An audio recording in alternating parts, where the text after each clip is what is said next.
Bismillahirrahmanirrahim. Assalamualaikum warahmatullahi wabarakatuh.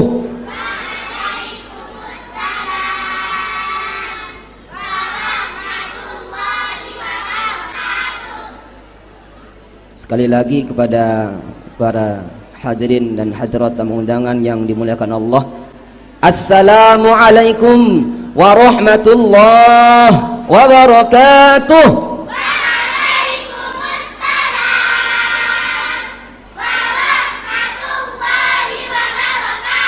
Masya Allah.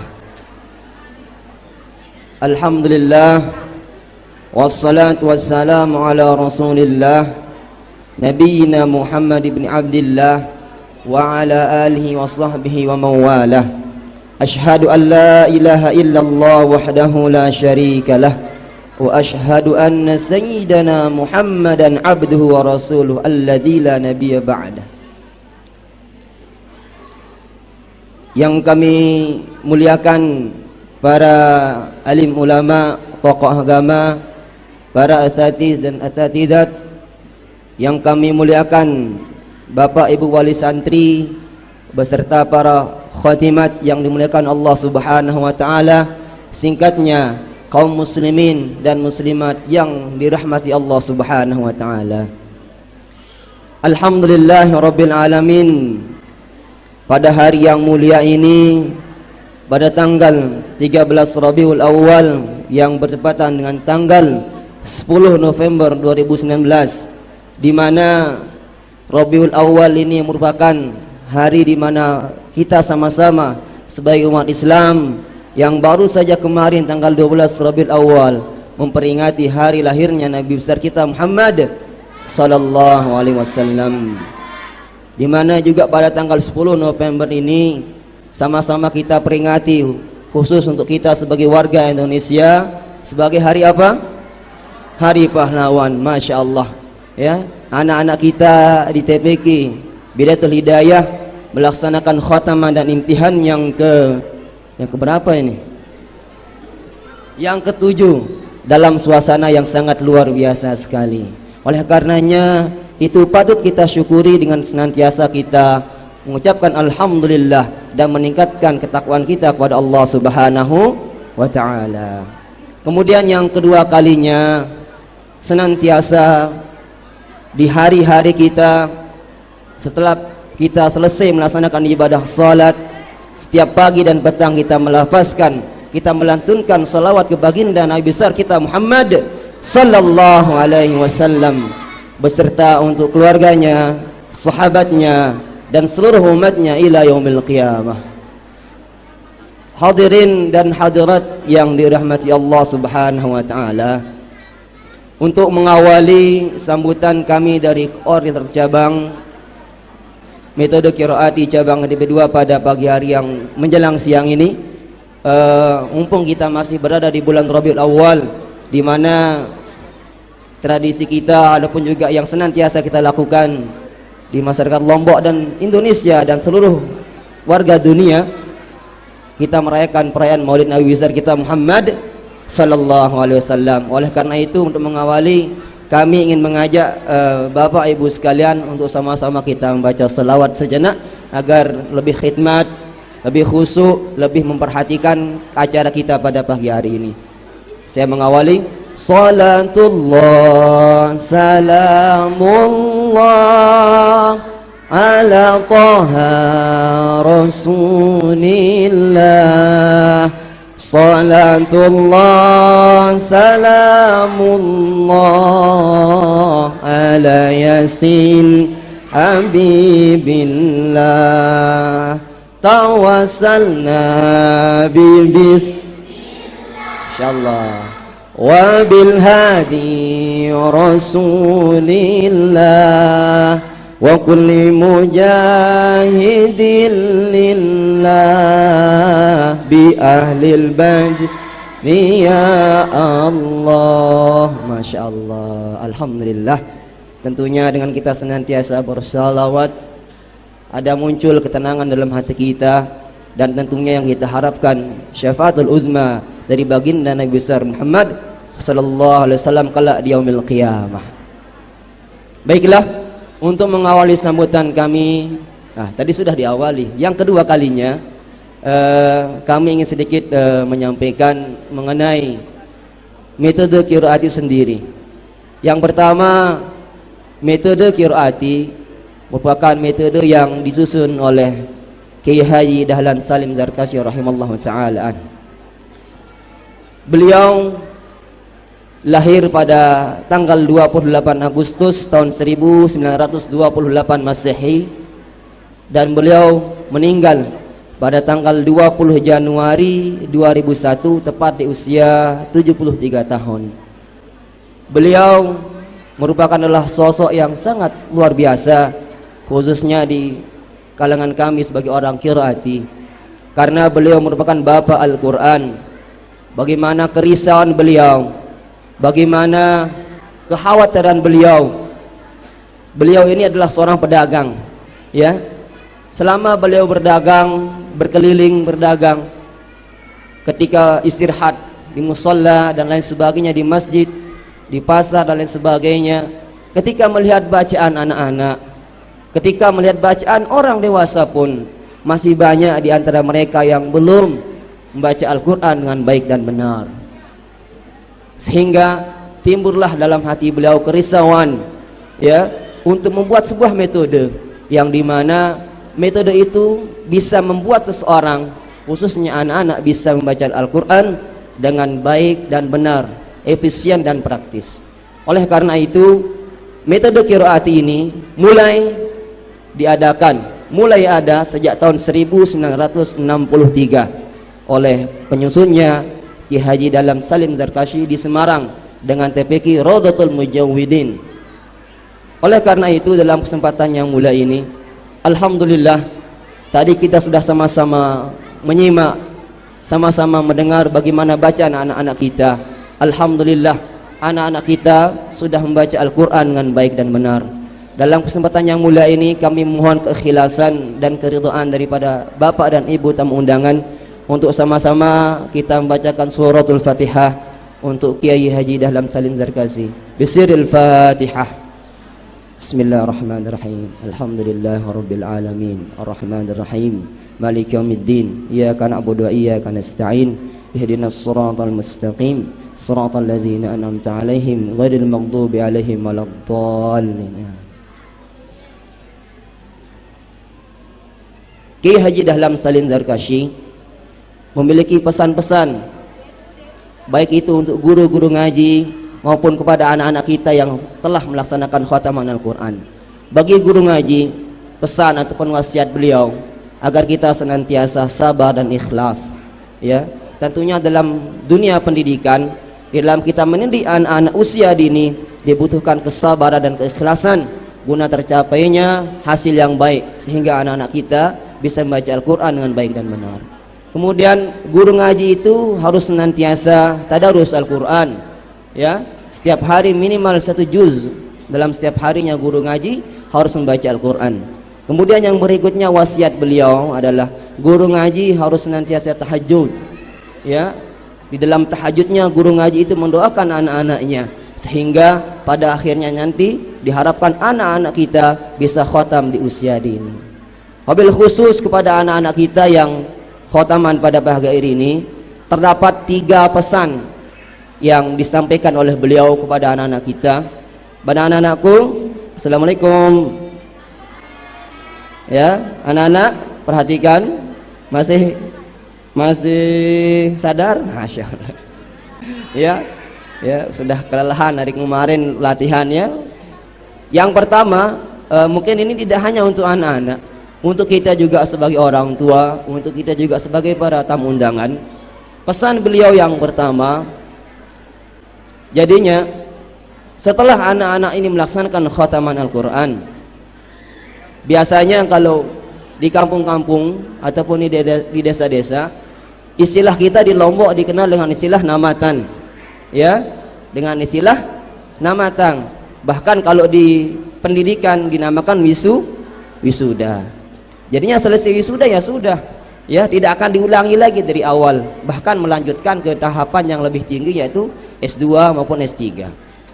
Begitu juga di daerah kita, di desa-desa, ya. Terlebih di zaman akhir zaman saat sekarang ini. Pernah saya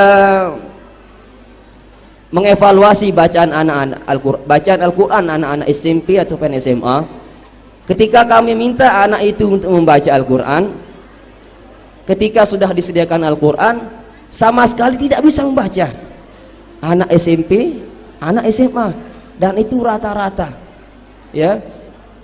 Ketika kami sudah sediakan Al-Qur'an, anak itu terdiam, tidak ada kata sedikit pun. Sehingga kami bertanya kepada anak itu, "Ananda, kenapa tidak bisa membaca Al-Qur'an?" "Sebenarnya saya sudah tamat. Cuman dulu waktu saya SD saya sudah tamat Al-Qur'an, setelah itu tidak pernah ngaji lagi. Sehingga sekarang saya lupa. Sama sekali saya lupa apa yang pernah saya khatamkan dahulu, yang pernah saya tamat dahulu, sehingga sekarang saya tidak lupa, tidak bisa membaca Al-Qur'an sama sekali." Sehingga pada waktu itu membuat kami sebagai pengevaluasi bacaan Al-Qur'an anak-anak SMP ataupun SMA pada saat itu merasa terharu, merasa sedih sekali, sehingga terketuk ke hati ini bagaimana caranya untuk anak-anak ini ke depannya bisa belajar membaca Al-Qur'an. Nah, di qiraati sehingga Dahlan Salim Zarkasi mengistilahkan khataman. Ya, kenapa diberikan istilah khataman? Jadinya selesai anak-anak kita ini menyelesaikan bacaan Al-Qur'annya dari juz 1 sampai dengan juz 30, mulai lagi dari awal. Ya, nanti setelah selesai khataman ini anak-anak kita akan kembali melanjutkan bacaannya, yang dimana ketika di TPQ anak-anak kita biasa membaca sehari satu juz minimal. Oleh karena itu setelah selesai khataman dan imtihan ini diharapkan kepada anak kita, bahkan sangat dianjurkan kepada anak kita untuk senantiasa membaca Al-Qur'an minimal satu juz satu hari, dan itu dengan bimbingan kedua orang tuanya. Ya, sekali lagi kami tekankan, itu bacaan anak-anak kita yang setiap hari satu juz itu dengan bimbingan, dengan pendampingan, dengan arahan kedua orang tuanya. Bagaimana anak-anakku sekalian? Siap insyaallah?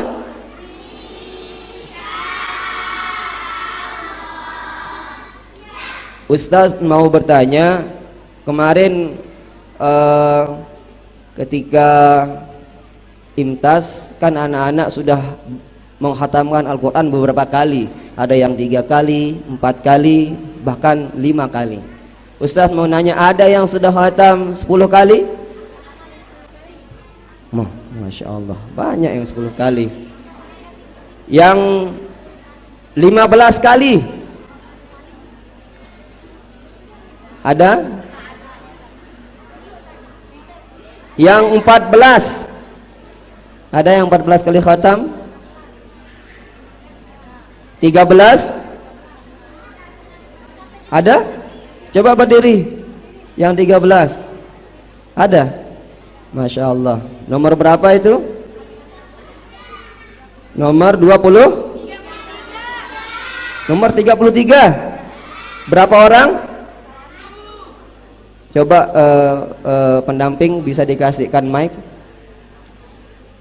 supaya mungkin kembali memperkenalkan diri. Sepertinya tadi nomor 33 belum ditanya.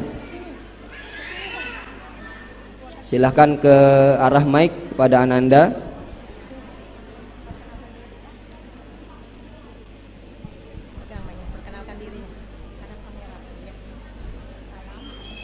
Perkenalkan. Assalamualaikum warahmatullahi wabarakatuh. Waalaikumsalam warahmatullahi wabarakatuh. Perkenalkan nama saya Haura Insya Husaini bin Syah Abu Bakar. Nama bapak saya Bapak Amin Husaini bin Syah Abu Bakar. Nama ibu saya Ibu Maulina. Alamat rumah saya Geraha Sandik Blok A nomor 46. Cita-cita saya menjadi hafizah Al-Quran dan ustazah. Amin. Ustaz mau bertanya lagi, betul Ananda sudah khatam 13 kali? Masya Allah. Tepuk tangan dulu Bapak Ibu. Masya Allah ya. Ya, karena sudah khatam 13 kali, bisa Ananda kesini, ada hadiah dari cabang nih ya. Ada hadiah dari cabang, bukan dari ustaz tapi dari cabang. Silakan. Lewat ke Ustaz di atas.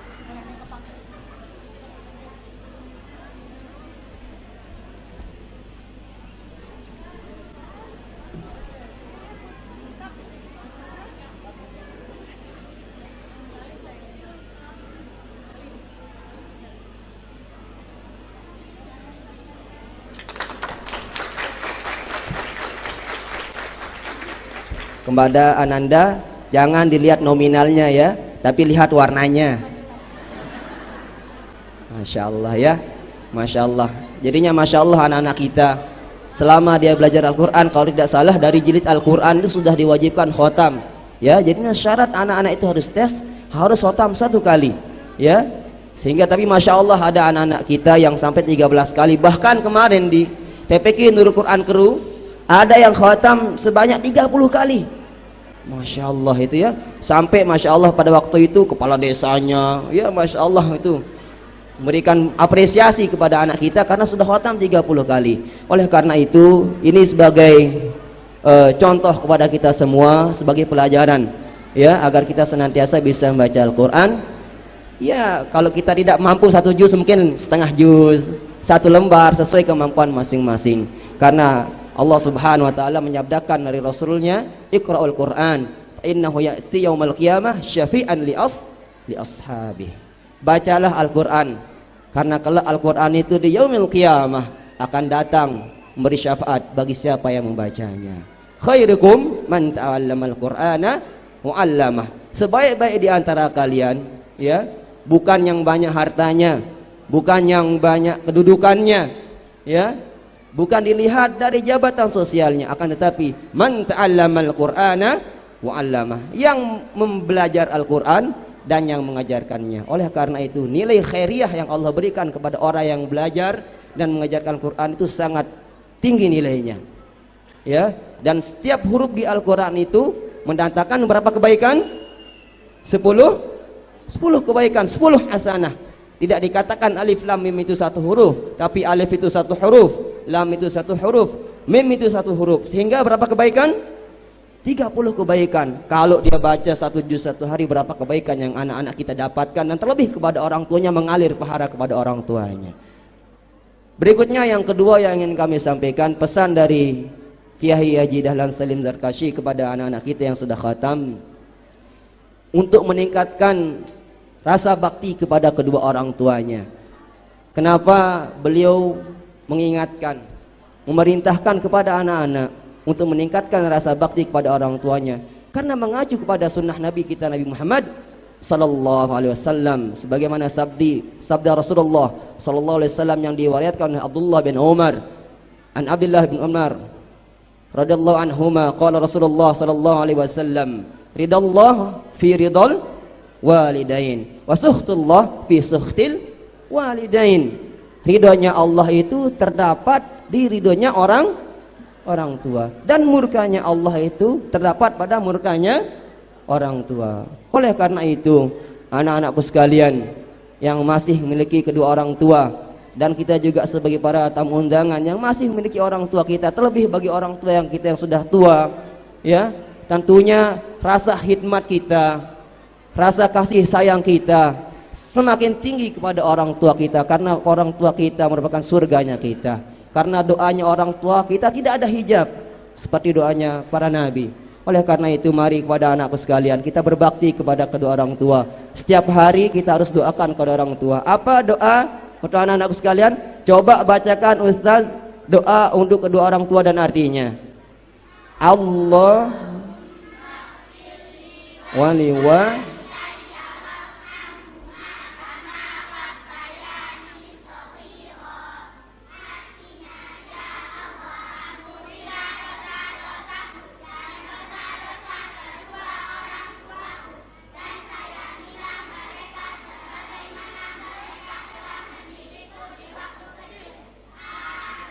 amin ya rabbal alamin. Masya Allah.